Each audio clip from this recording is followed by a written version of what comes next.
क्योंकि जितने राजनेता हैं वो सब मूर्ति प्राण प्रतिष्ठा की विधि टीवी पे बता रहे हैं। क्या मुहूर्त शास्त्र टीवी पे बता रहे हैं। मैं कह रहा हूं आपको, आप घर भटका रहे हो भाई। मैं कह रहा हूं भारत के 2 शंकराचार्यों ने अपना आशीर्वाद दिया घटे उस समारोह को। मैं बड़ा हैरान हूं, चंद्रेश बाबू, जयराम रमेश, पवन खेड़ा इतना शास्त्र जान गए 3 दिन में, हद्दी हो गई। रुक जाओ भाई, रुक जाओ। ईद के दिन किसी बड़े मुस्लिम धार्मिक नेता को गिरफ्तार कर सकते हैं, या आप ये ईस्टर के दिन किसी बड़े। नमस्कार दोस्तों, आपका बहुत बहुत स्वागत है एक और नई डिबेट वीडियो में। राम मंदिर का लोकार्पण होना है और कांग्रेस सहित सभी विपक्षी दलों को आमंत्रण मिला है और सभी विपक्षी दलों ने आमंत्रण ठुकरा दिया है। उन्होंने ये बात कही कि मंदिर अधूरा बना है और शंकराचार्य ने भी विरोध किया है। लेकिन अमिताभ अग्निहोत्री जी ने इस डिबेट में भी और इसके पहले जो मैं वीडियो बनाया था उसमें भी क्लियर कर दिया है, कोई शंकराचार्य को कोई विरोध नहीं है। तो इस डिबेट में आप देखोगे कि अमिताभ अग्निहोत्री जी ने कुछ इतिहास से बातें निकाली और कांग्रेस को अच्छी तरह से एक्सपोज किया, और इस डिबेट वीडियो में जो कांग्रेस के प्रवक्ता है उनको भी अच्छी तरह से धो दिया है। दोस्तों, डिबेट पूरा देखिए और डिबेट के बाद मैं आपसे एक पॉइंट वाली बात कहूँगा जो आप इस डिबेट से रिलेट करेगी। तो फिलहाल ये डिबेट वीडियो शुरू करते हैं। Let's start. करना, ये भी परेशान हो गए, हम भी परेशान हो गए, करो फिर। गोस्वामी जी ने लिखा कि मानस में कि जाके प्री न राम वैदेही तजिए ताहि कोटि बैरी सम यद्यपि परम स्नेही। जब न भाजपा थी, न कांग्रेस थी, न जनता दल था, न लोक दल था, तो भी राम थे। जब मुगल थे तो भी राम थे, जब शक आए तब भी राम थे, हूण आए तब भी राम थे, अंग्रेज रहे तब भी राम थे। राम इस देश की आत्मा है। पार्टियां आएंगी जाएंगी, मंदिर आज बना है। राम इस देश की आत्मा में नूर की एक बूंद है जो सदियों से बहा करती है। चंद्रेश जी, आपकी पार्टी में सारे जितने भी नेता थे जो सत्यनारायण भगवान की कथा की विधि भी नहीं जानते थे कि पंजीरी कैसे बने, वो भी अब बता रहे हैं टेलीविजन पर कि मंदिर का अनुष्ठान कैसे होता है। मुझे लग रहा है कि स्वामी देवनाथ जी जैसे लोग जो हैं, अब उन लोगों को क्या करना, क्या दूसरा काम करना चाहिए, क्योंकि जितने राजनेता हैं वो सब मूर्ति प्राण प्रतिष्ठा की विधि टीवी पे बता रहे हैं। क्या मुहूर्त शास्त्र टीवी पे बता रहे हैं। अब तो भैया फिर इसका मतलब है फिर घर में कोई शुभ काम करना हो तो वो नेताओं से मुहूर्त निकलवा ले। अगर इतनी मुहूर्त निकालेंगे, आरोप देता हूं आपको, मसला कहां पर है। पहले कहा गया कि चारों पूज्य शंकराचार्य नहीं जा रहे, खिलाफ हैं। मैंने पड़ताल की, कल इस शो में मैंने कहा कि यह झूठ प्रचार है। 2 पूज्य 4 मान्य पीठें हैं हमारी, उसमें 2 पूज्य शंकराचार्यों ने यह कहा कि जो लोग, अब मैं फिर उद्धृत कर रहा हूं 2 पूज्य शंकराचार्यों का वक्तव्य, कि जो लोग ये दुष्प्रचार शब्द का दुष्प्रचार कर रहे हैं कि हम इस कार्यक्रम से नाराज हैं, मैं उनका खंडन करता हूं। बताइए, आप क्यों चारों को लपेट लिया? शंकराचार्य जी सेवा दल के कार्यकर्ता हैं? नहीं ना। युवा कांग्रेस में भर्ती है? नहीं ना। कांग्रेस के टिकटार्थी है? नहीं ना। उनको क्यों लपेटा भाई? मैं तो कांग्रेस की बुद्धि पे बलिहारी। अयोध्या का सारा क्रेडिट आप खुद झोले में भर के भाजपा की गाड़ी में रखे दे रहे हो, और फिर बाद में परेशान होते जब चुनाव का नतीजा आता, कहते बताओ हमें सीटें नहीं आई। आपकी सोनिया गांधी से लेके नीचे तक सब लोग यही तो करें, भाजपा वाले करा रहे हैं अयोध्या में। तो भैया जो करा रहे हैं उन्हीं को गांव देहात का आदमी वोट देगा। 2004 में कांग्रेस की सरकार आई, यूपीए बन। योगी जी, बड़ी महत्वपूर्ण बात बता रहा हूं। 2005 में क्रिश्चियन मिशनरीज ने दबाव बनाया कि कांची कामकोटि पीठम के जगतगुरु शंकराचार्य जयेंद्र सरस्वती हमारे धर्मांतरण के काम में बाधा बन रहे हैं। बहुत रहस्यपूर्ण बात का उद्घाटन कर रहा हूं। दलितों की बस्तियों में कांची कामकोटि पीठ की मूल विग्रह का की चल मूर्ति बनवा के रथ पर दलितों की बस्तियों में खड़ी करवा दी ले जाके महाराज ने। क्रिश्चियन मिशनरीज नाराज हुई। उन मिशनरीज ने सोनिया जी पर दबाव बनाया, और सोनिया जी ने दबाव बनाया कि बाबा को गिरफ्तार करो। जो लोग नहीं जानते उनको बता दें, कांची कामकोटि पीठ बहुत मान्य पीठ है, उसकी बड़ी गरिमा है। और जगत गुरु दीपावली की रात को, जब 2300 वर्षों से चली आ रही परंपरागत त्रिकाल पूजा करने जा रहे थे, तब उनके आश्रम में पुलिस ने घुस के शंकराचार्य को गिरफ्तार कर लिया, जस्ट बिकॉज ऑफ सोनिया जी।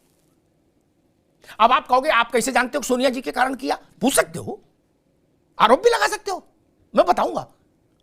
10 साल भारत का शंकराचार्य जेल में रहा, झूठे मुकदमे में। झूठे मुकदमे में एक भी आरोप सिद्ध नहीं हुआ, एक गवाह नहीं आया।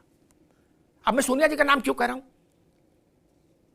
चंद्रेश जी, योगी जी, मुफ्ती साहब, भारत के राष्ट्रपति प्रणब मुखर्जी ने, जो भारत रत्न है रहे, जिनको मिला, उन्होंने अपनी किताब में इस बात का जिक्र किया है, रुक जाइए चंद्रेश जी, कि मैं गुस्सा, नाराज हुआ, मैंने कैबिनेट की बैठक में यह बात उठाई कि क्या आप किसी ईद के दिन किसी बड़े मुस्लिम धार्मिक नेता को गिरफ्तार कर सकते हैं, या आप ये ईस्टर के दिन किसी बड़े पादरी को गिरफ्तार कर सकते हैं? आपने प्रणब मुखर्जी के शब्द कि आपने जानबूझकर हिंदुत्व को अपमानित करने की कोशिश की है, ये प्रणब मुखर्जी ने कहा।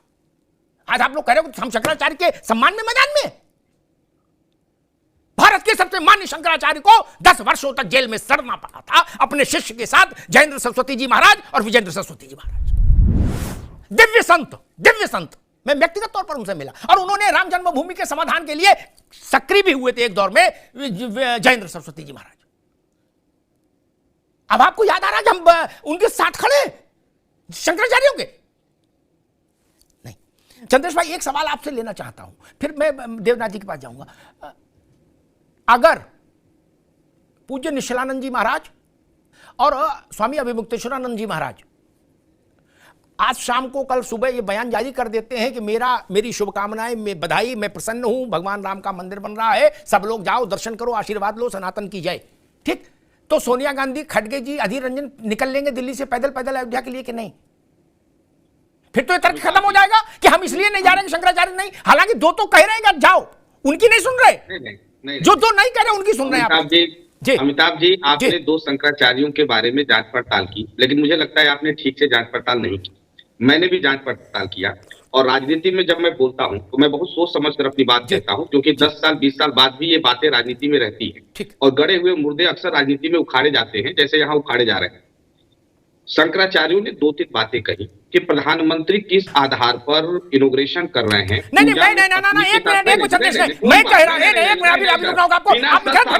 मैं कह रहा हूं भारत के 2 शंकराचार्यों ने अपना आशीर्वाद दिया घटे उस समारोह को। ठीक है, मैं 2 और शंकराचार्यों की तो ये बोलो ना, आप शंकराचार्य बोलते तो चारों जुड़ जाते हैं ना, 2 बोलो। मैंने पुरी के शंकराचार्य को कल सुना, पुरी के शंकराचार्य स्पष्ट कर रहे थे कि राम को भी पत्नी के बिना पूजा यज्ञ नहीं करने दिया गया, सोने की सीता बनाई गई। मोदी जी कैसे पूजा करेंगे बिना पत्नी का? ये शास्त्र इसकी अनुमति नहीं देता है, शास्त्र सम्मत नहीं है। दूसरी बात, कोई भी भवन आधा निर्मित हो उसका इनोग्रेशन नहीं होता है, उद्घाटन नहीं होता है, प्रवेश नहीं होता है, इसलिए खंडित मूर्तियों की स्थापनाएं नहीं होती है। बहुत सारी मूर्तियां वहां भी खंडित है, वो पूरा मंदिर बना नहीं है। तो शंकराचार्य कह रहे हैं कि ये जो कार्यक्रम हो रहा है वो शास्त्र सम्मत नहीं है। ठीक है, चलिए, मैंने जो सवाल पूछा, ठीक है, अब मैंने जो सवाल पूछा उसका जवाब नहीं दिया, बाकी आपने पूरी शंकराचार्य का पूरा कर। मैं तो ठीक, मैं बड़ा हैरान हूं, चंद्रेश बाबू, जयराम रमेश, पवन खेड़ा इतना शास्त्र जान गए 3 दिन में, हद्दी हो गई। रुक जाओ भाई, रुक जाओ दादा,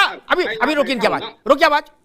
अभी उत्तर भारत में अयोध्या के स्तर का विशाल कोई मंदिर नहीं है मेरे ख्याल से, इतना विशाल। दक्षिण में बहुत सारे मंदिर हैं, ठीक। मैं अपनी बात को चुनौती के तौर पर तो नहीं, लेकिन एक दृष्टांत के तौर पर जरूर रख रहा हूं, क्योंकि साधु संतों का मामला, इसलिए मैं चुनौती शब्द तो इस्तेमाल नहीं करूंगा। दक्षिण में दर्जनों ऐसे मंदिर हुए, ये कांग्रेस ध्यान से सुन ले, जहां गर्भगृह बना, भगवान के विग्रह की स्थापना हुई और पूजा अर्चना आरंभ हो गई। उसके बाद 5 एकड़, 10 एकड़, 20 एकड़, 50 एकड़ तक मंदिर फैलता रहा, वर्षों वर्ष निर्माण चला, वर्षों वर्ष, दशकों दशक निर्माण चला, पूजा चलती रही। ये कौन फैला रहा है ये प्रचार? कौन ये कह रहा है कि 1000 साल तक जब ताजमहल बन जाएगा उसके बाद मकबरा है क्या? ना समझ रहे लोग, ना समझ रहे लोग। ये बिल्डिंग नहीं बन रही है, मंदिर का मतलब जानिए। मंदिर का मतलब गर्भगृह, जहां भगवान विराजित हो जाए, भगवान की प्राण प्रतिष्ठा हो जाए, उनका नियमित राग भोग आरती हो जाए, मंदिर हो गया। उसके बाद 10 एकड़ बनाओ, 100 एकड़ में बनाओ, सोने के दरवाजे लगाओ, चांदी के दरवाजे लगाओ, लगाते रहिए 10-20 साल तक। योगी जी, गलत तो नहीं कहा मैंने? मैं दक्षिण के 20 मंदिरों को उदाहरण दे दूंगा जहां दशकों तक निर्माण कार्य चला और आज भी निर्माण कार्य चल रहा है। ओहो, नहीं देखा जा रहा यार, नहीं देखा जा रहा। खत्म। तो दोस्तों डिबेट हो गई खत्म, वीडियो हो गई पूरी। उम्मीद करता हूँ दोस्तों ये डिबेट वीडियो आपको पसंद आई होगी। पालघर में साधुओं की हत्या हुई, उनकी लिंचिंग हुई थी। तो दोस्तों कौन थे वो लोग? वो लोग यही थे जो क्रिश्चियन मिशनरियों द्वारा इनको क्रिश्चियन बनाया गया था। तो दोस्तों ऐसे ही कांग्रेस राज में बहुत क्रिश्चियन मिशनरियाँ काम कर रही थी और आदिवासियों दलितों को वो क्रिश्चियन बना रही थी। पालघर में भी यही हुआ था। ये वही लोग थे जिनको क्रिश्चियन बना दिया गया था। और ऐसे न जाने किसने पालघर होने बाकी है। अभी रिसेंटली कल की ही बात देख लीजिए आप, टीएमसी वाले लोग क्या कर रहे हैं। आपने वेस्ट बंगाल का एक किस्सा देख ही लिया होगा कि कुछ साधुओं को किस तरह से लिंचिंग करने की कोशिश की। मारा पीटा तो जबरदस्त, लेकिन वो बच गए। तो दोस्तों ऐसे ही हो रहा है। धर्म की रक्षा आप नहीं करोगे तो धर्म आपकी रक्षा नहीं करेगी। तो दोस्तों उम्मीद करता हूँ ये डिबेट वीडियो कंटेंट मेरा काम आपको पसंद आया होगा। तो चैनल सब्सक्राइब करते जरूर जाएंगे। मिलता हूँ आपसे अगले वीडियो में, तब तक के लिए जय हिंद, वंदे मातरम।